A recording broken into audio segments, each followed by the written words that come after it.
Welcome back to the Deep Dive. Today, we're tackling something huge, really a cornerstone of physics. Absolutely. We're looking at that moment when all the pieces of electricity and magnetism finally click together. It's about unifying everything known about E&M into one complete, self-consistent set of laws. A massive achievement. That's right.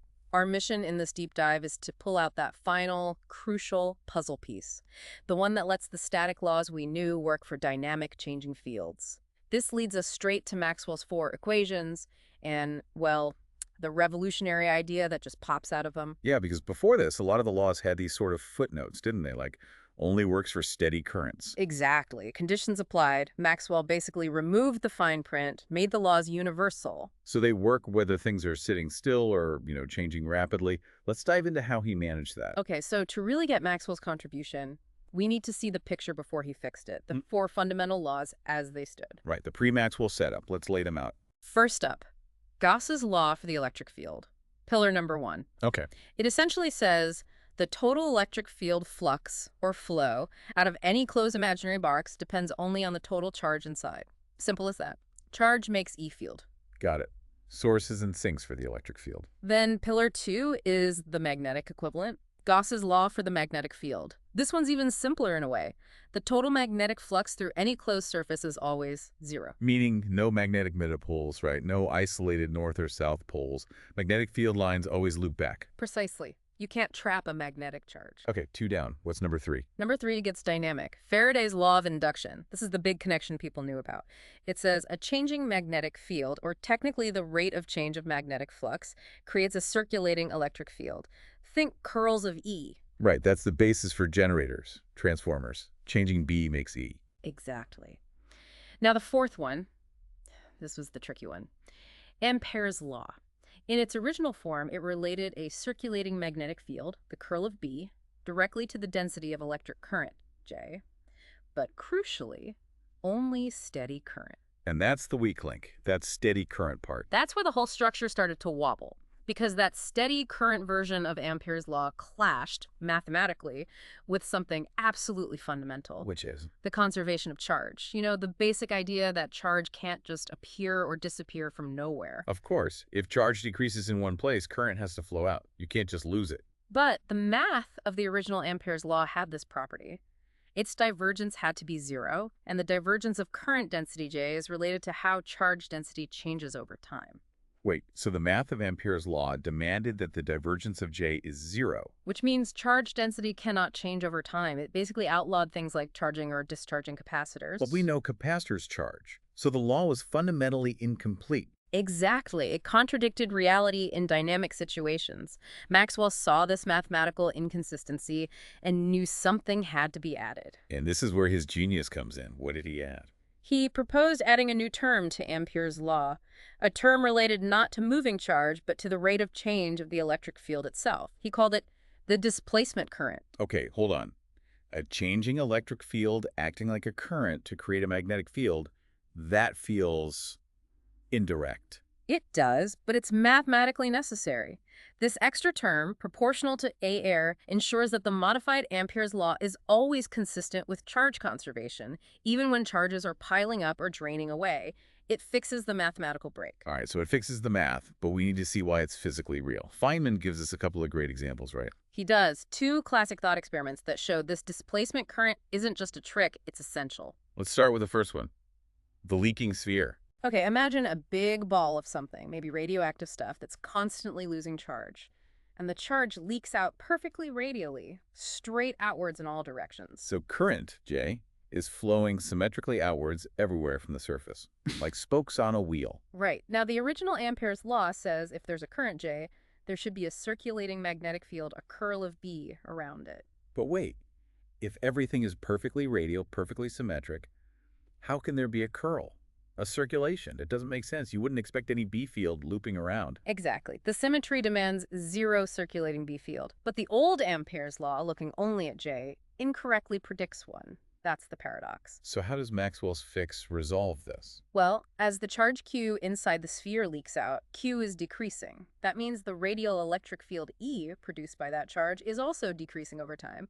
It's changing. Maxwell's new term depends on this changing E field. And when you calculate the magnetic field produced by this term, Let me guess. it produces a circulating B field that is exactly equal in magnitude, but opposite in direction, to the one predicted by the actual current J. So they cancel out perfectly. The displacement currents effect negates the real currents effect, leaving zero net B field, just like symmetry demands. Precisely. The math now respects the physics. It's beautiful. That is neat. Okay, what about the second example? The capacitor one feels more practical. Yeah, the charging capacitor. This really highlights the gap problem. So, simple circuit.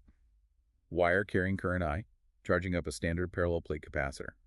We know there's a magnetic field curling around the wire carrying I. Right. If you draw a loop around that wire, Ampere's law works fine relating B to I. But what if you draw your loop differently? What if you draw like a surface that cuts between the capacitor plates? The gap. There's no actual charge carriers, no J flowing across that empty space between the plates. So the original Ampere's law would say B should drop to zero there, because J is zero in the gap. Exactly. But we know the magnetic field doesn't just disappear. It's continuous around the whole setup.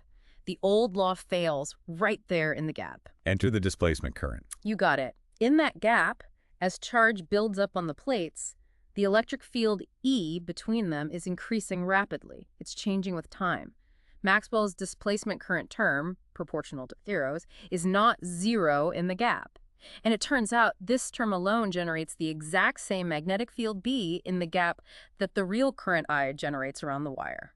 So the changing E field fills in for the missing J, ensuring the B field is continuous. It sort of bridges the gap, literally. Perfectly put. It sews up the equations, making them work seamlessly everywhere, whether there's real current or just changing E field. Okay, so the equations are fixed. They're consistent. They match these examples. Now what? What bigger picture emerges? Well, once the equations are complete, you have the full toolkit for classical electrodynamics. The 4 Maxwell equations, plus the Lorentz force law telling you how fields affect charges, and Newton's laws, or relativity for fast things. That's the whole system. And Feynman uses this complete system to look at something really interesting. A traveling field. Right. He asks us to imagine a scenario. Picture an infinite flat sheet of charge just sitting there. Then suddenly it starts moving at a constant velocity, say $5. Okay, a moving sheet of charge. That's going to create both E and B fields, right? It does. And importantly, the news that the sheet has started moving propagates outwards from the sheet as a wavefront of changing E and B fields, a disturbance traveling through space. A propagating electromagnetic field. Okay. Now, let's apply our complete corrected Maxwell's equations to this traveling wavefront, specifically Faraday's law and the now corrected Ampere-Maxwell law. What do they tell us about the relationship between E and B in that wave? They impose strict conditions. Faraday's law, when applied to this traveling wave, demands that the magnitude of the electric field E must be equal to the wave's speed $ times the magnitude of the magnetic field B. So we E equals VB $. Okay, one condition. We equals VBR. What about the other law? The Ampere-Maxwell law, the one with the crucial displacement current term, gives a different condition when applied to the same wave. It requires that NARI must equal 2 psi 2 divided by VB2, so we deal C2 VB. Come on, we have two different equations for E. E2 is VB $, and we C2 VB. How can both be true at the same time? That's the kicker. There's only one way for both of those conditions to hold simultaneously. You can substitute one into the other. If dolly equal Libby, then substitute that into the second equation, VB equals C2 VB, rearrange that. You get phi $B equals C2B. Oh, wait, sorry. VB dollars, multiply by VB teller, you get phi B2 VB2 by VBE, multiply by VB teller, you get VB2 VB dollars, CVB, VB, multiply both sides by VBD, no, by VD, EVB, EVBD equal C2 VD equals try VD dollars, C2 VB. Yeah, B2 VB $. That means C2 VD, C2 the Exactly. $2 equal T2 dollars, which means the speed of the wave by has to be equal to 2. A constant C from the equations. Yes, the equations themselves demand that any electromagnetic disturbance, any wave like this, must propagate at this specific fixed speed c saddles. It's not a choice, it's a consequence of the laws. Wow, okay, so what is this constant C? This is the mind-blowing part. Maxwell calculated the value of permeability using the constants epsilon $1 and 1 cent dollars, the permittivity and permeability of free space, which were known from purely electrical and magnetic experiments done in labs, measurements having nothing to do with light. And the value he got. He got $3 times 188 meters per second. That's the speed of light. Bingo, the measured speed of light. Maxwell's equations, derived to fix inconsistencies in electricity and magnetism, predicted the existence of electromagnetic waves traveling at precisely the speed of light. So light It's an electromagnetic wave. It just fell out of the equations. It fell right out. One of the greatest unifications in the history of science. Incredible. So the physics led to light. Hmm. But you mentioned the equations themselves there are four of them. They're coupled. They look complicated. Yeah. How do physicists actually work with them? Yeah, solving four coupled partial differential equations directly is tough. So there's a standard mathematical technique to simplify things considerably. It involves using potentials. Potentials, like the scalar potential SC related to voltage, and the vector potential SC related to momentum. Exactly those. It turns out you can define any dollars in terms of Illini's in such a way that two of the four Maxwell equations are automatically satisfied just by definition. So, Gauss's law for B, the no magnetic monopoles one, and Faraday's law, relating changing B to curling E. If you write B as the curl of A and E in terms of A and phi, those two laws just hold true automatically. okay, so using potentials gets rid of half the problem straight away.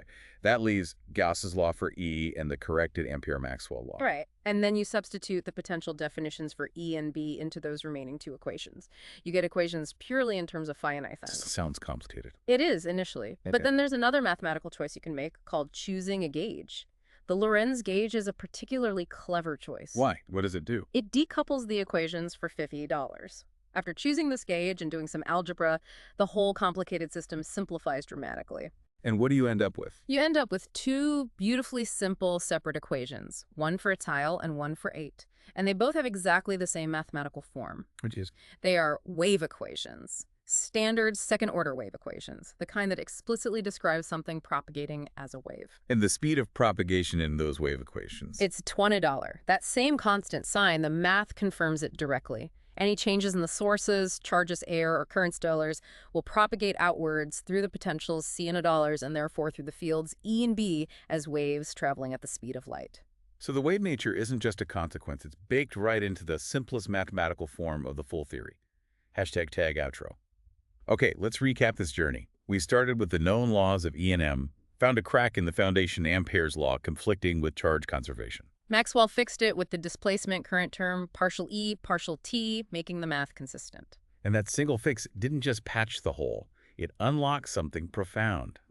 The prediction of electromagnetic waves. Waves that travel at a speed, C dollars, determined purely by electrical constants. A speed that turned out to be the speed of light. Light is E and M. And finally, we saw how the whole complex system boils down mathematically to elegant wave equations for the potentials.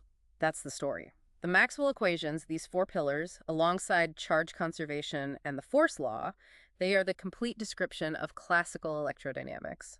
From circuits to optics, it's all in there. It really is a magnificent structure. For you listening, the key takeaway is really understanding this interconnectedness, how fixing one inconsistency revealed the nature of light itself.